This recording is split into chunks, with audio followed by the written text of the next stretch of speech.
Today, I'll show you how to create a crack screen effect to add a dramatic impact to your videos. Let's get started. First, import your video into the timeline. Now, let's decide where we want the effect to appear. In this case, I want the cracked screen to show up right after a punch lands. To do this, go to the effects panel and search for screen cracked. You'll see the effect preview.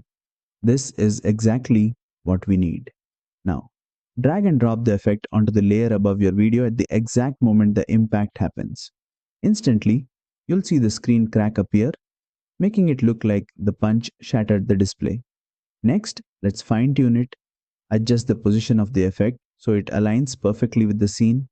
This makes the effect look more realistic and enhances the overall impact. And that's it. You've just added a cracked screen effect in Filmora in just a few steps. This is perfect for fight scenes, gaming edits, or creative transitions. If you found this tutorial helpful, make sure to like, share, and subscribe for more Filmora editing tips.